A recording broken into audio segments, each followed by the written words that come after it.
o que a gente teve foi esse esforço da burguesia brasileira de enquadrar nossas agendas, as nossas pautas por uma perspectiva cada vez mais suavizada e neoliberal. E normalizar isso, né? Tanto é que agora a gente. É isso, a sensação que eu tenho é que cada vez eles vieram, eles fizeram a reforma trabalhista, eles fizeram a reforma da Previdência, eles fizeram tudo que eles quiseram.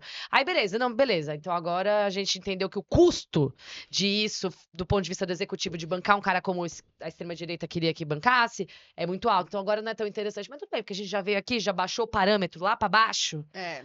E aí você não consegue cada vez avançar menos na discussão, assim. E não tô nem falando do ponto de vista da radicalidade, coisas básicas, né? Getúlio Vargas não era um comunista, gente, não é? Uhum. Direito trabalhista é coisa muito básica, a gente não consegue discutir mais nada, porque a sensação que dá é que eles vão normalizando o neoliberalismo e deixa vão eu entrar mantendo a gente nisso. nesse lugar. Porque você falou, né, da dificuldade de falar de gênero naquela época e tal.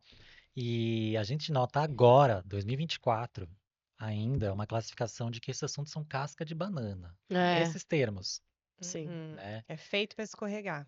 Como que você vê agora, assim, né? Essa atuação nossa 2024, eleições municipais Sim. chegando, São Paulo tem bolos, enfim, outras cidades têm a disputa não só na prefeitura como na Câmara, viu, gente? Vamos Nossa. votar bem para vereador, Vereador é Pelo amor vereadora, de Deus. vereadores. É. Então, assim, como tratar, né, desse assunto? Porque se a gente for para Apreciado, por exemplo, ele dá letra, fala assim, gente, é tecnofascismo contra ecofeminismo, nanana, é isso hoje, não Uhum. tem outra história, né? E que ele chama de capitalismo petrossexo racial e tudo Uhum. mais. Amo. Então, como que você vê?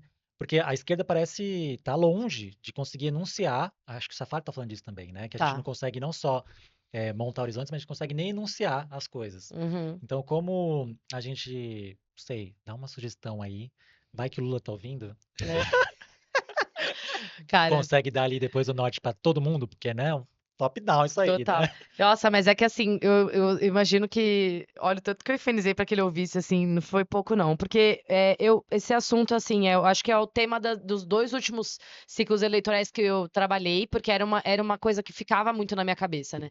Porque eu acho que eu acho um absurdo. Esse ponto de vista, do ponto de vista do nosso campo, porque para mim é um sintoma de uma falta de compreensão estrutural muito grande. E de Sim. falta de identidades nas posições de poder também, porque a Também. gente Sim. não consegue conversar. Mas é que é uma falta de identidade que vem de uma.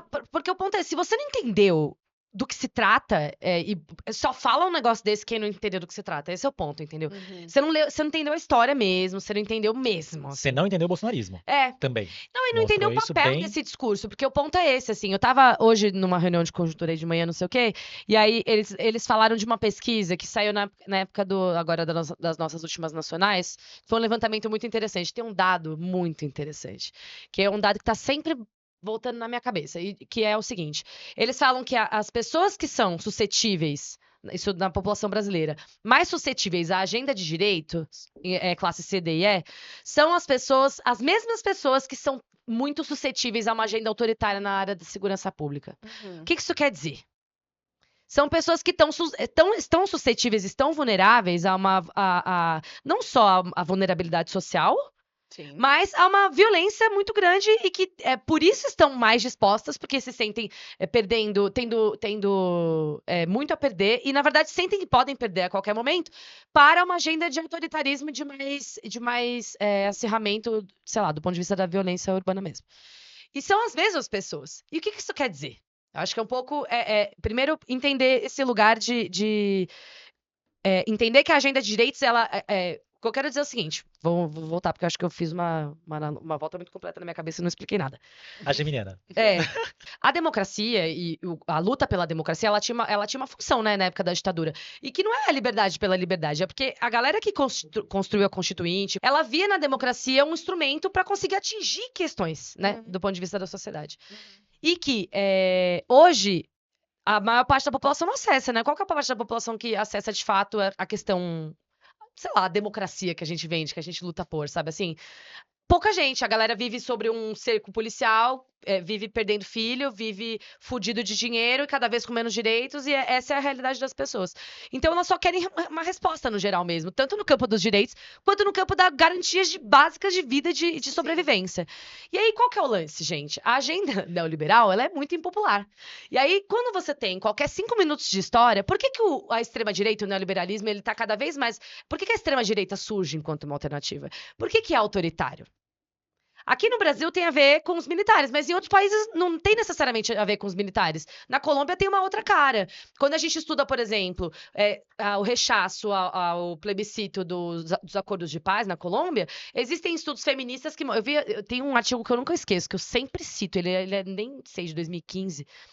Faz algum tempo que eu li esse artigo, que mostrava o quanto a campanha que os setores ligados ao Uribe, pelo rechaço dos acordos de paz que foram assinados em Havana, né, os acordos que deram fim à guerra civil lá na Colômbia, tinham conexão com os setores conservadores cristãos e católicos que diziam que os acordos de paz estavam ali para instituir a nova família e não sei o quê. E isso estava lá, assim, antes de chegar aqui na discussão do executivo. E por quê? Porque tem um fato posto, gente. O neoliberalismo tem agendas impopulares.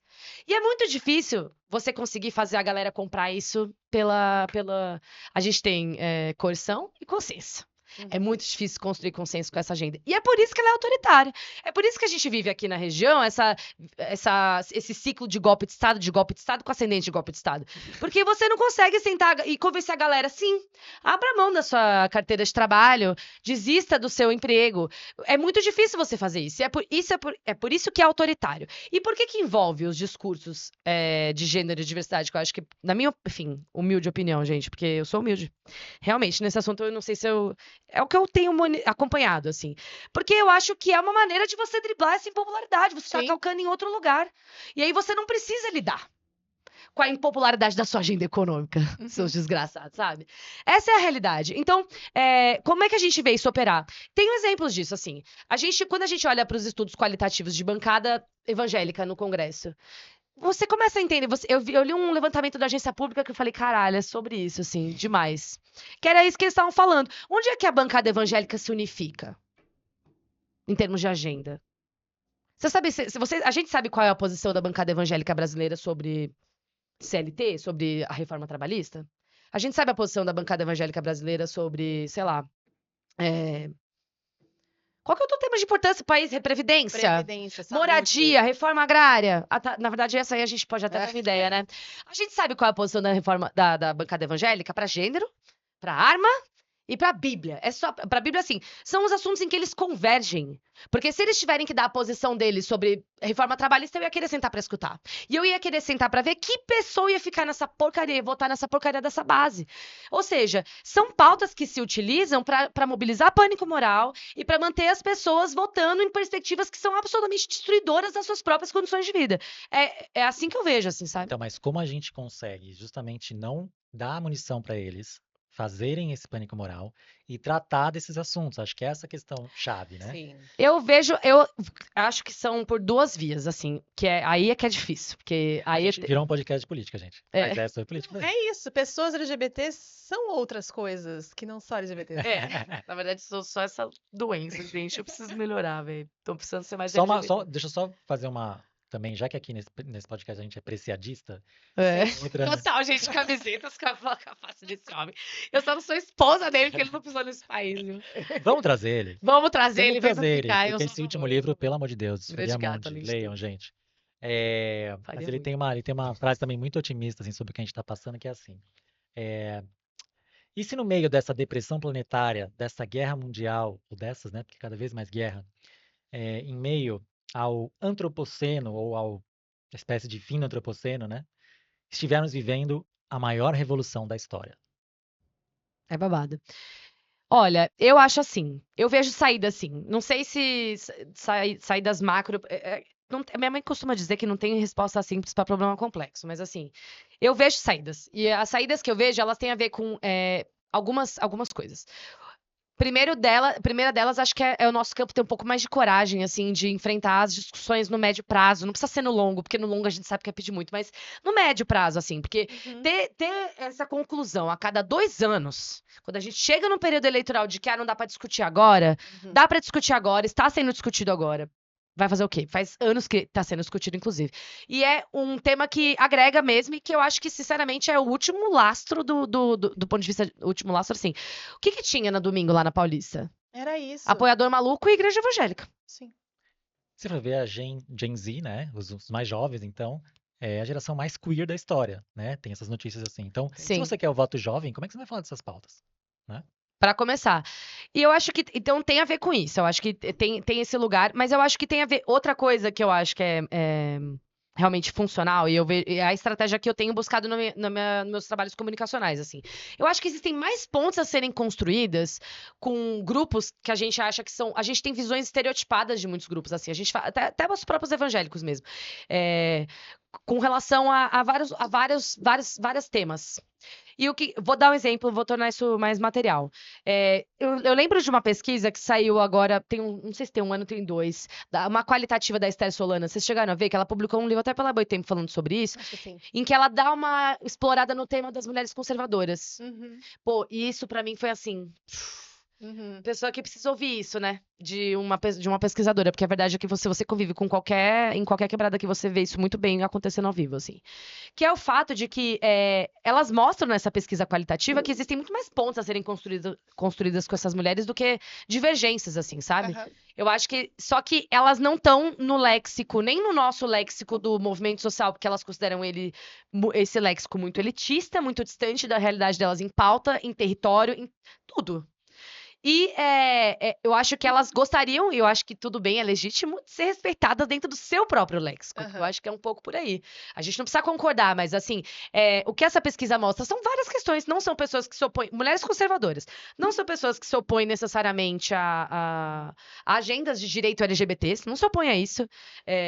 Necessariamente, elas não se opõem a aborto, eu acho que é um tema que também, já ao contrário, são pessoas que são contra isso. Mas tem outras agendas do ponto de vista da moradia, dos serviços públicos, do cuidado com a família, porque são pessoas que, no geral, estão responsáveis pelo cuidado com a Sim. família. Em todos os sentidos, tanto do ponto de vista econômico, quanto do ponto de vista do cuidado material, né? Do trabalho de reprodução social. Então, eu acho que existem pontes a serem construídas que tem a ver com você quebrar um pouco também esses estereótipos que muitas vezes são elitistas e racistas com relação a vários dos segmentos da sociedade, principalmente as mulheres, né? Para desespero de todos e cada um. Foi o que eu falava nessa última eleição. Pra desespero de vocês, gente, essas mulheres estão a fim de agenda de mulheres. Elas só não vêm com o lenço nosso verde Aham. e com esse selo. Porque o que elas estão querendo é distribuição do trabalho de cuidado, Sim. é apoio com isso, é creche, é SUS. Essas Uhum. mulheres estão interessadas nisso, elas estão interessadas em manter os filhos vivos, elas estão interessadas em empregabilidade para os filhos. Quer dizer, vocês estão discordando? Vocês discordam muito de alguma dessas questões? Agora, a gente não consegue sentar e construir. E aí, toda vez que se tenta construir uma ponte com o segmento evangélico, se faz de cima para baixo, de uma parada que não vai dar. Você entende? Porque não tem condição. Primeiro porque eu acho que existe uma limitação da atuação desses caciques aí evangélicos com relação à própria base. E como é que isso apareceu nas eleições passadas? Apareceu bastante. Mostrando que existia uma resistência de mulheres a votar no cara, pô. E domingo? E domingo? Quem Entendeu? mandou naquilo tudo? Quem era o chefe? Entendeu?